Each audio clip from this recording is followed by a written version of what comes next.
Hello বন্ধুরা, সকলে কেমন আছো? আশা করি সকলে খুব ভালো আছো, সুস্থ আছো।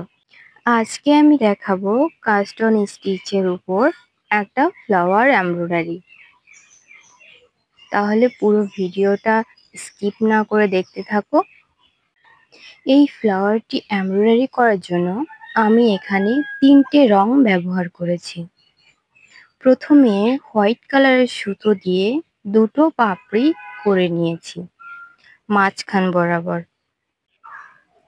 পাপড়িগুলো করার জন্য আমি এখানে পাশাপাশি দুটো সূচ ব্যবহার করেছি, আর সুতোটা আঙুল দিয়ে পেঁচিয়ে দুটো সূচের ভিতর দিয়েই পাস করাচ্ছি। একটু মনোযোগ দিয়ে দেখলেই বুঝতে পারবে আমি সুতোগুলো আঙুলের মাথায় কিভাবে পেঁচটা দিচ্ছি। আমার মনে হয় এই স্টিচটা এতটাই সোজা যে কেউ একবার দেখলে এটা খুব সুন্দরভাবেই করে নিতে পারবে। প্রথম পাপড়ির কাজটা হয়ে যাওয়ার পর আমি পরের পাপড়িটা করে নিচ্ছি সেম একইভাবে।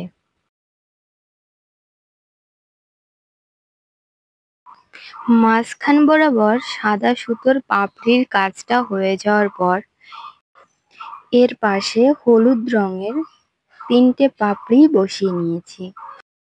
প্রত্যেকটা পাপড়ি একইভাবে করে নিতে হবে।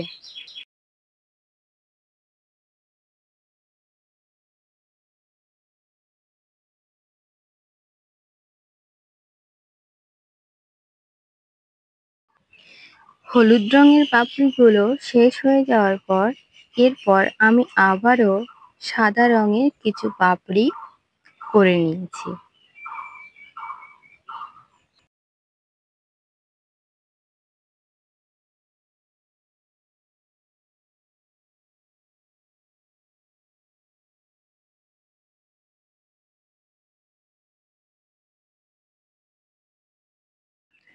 আবারও সাদা রঙের কিছু পাপড়ি শেষ হয়ে যাওয়ার পর এর পরবর্তীতে কমলা রঙের কিছু সুতো নিয়ে আমি আরো কিছু পাপড়ি অ্যাড করে নিয়েছি।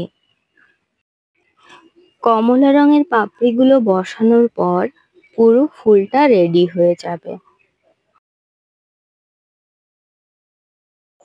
আমার এমব্রয়ডারি করা ফ্লাওয়ারের ডিজাইন যদি তোমাদের ভালো লাগে তাহলে অবশ্যই লাইক, কমেন্ট এবং শেয়ার করে দিও, এবং কমেন্ট করে অবশ্যই জানিও আমার হাতের কাজটা তোমাদের কেমন লাগলো। আর এত সময় ধরে আমার ভিডিওটি দেখার জন্য ধন্যবাদ সকলকে।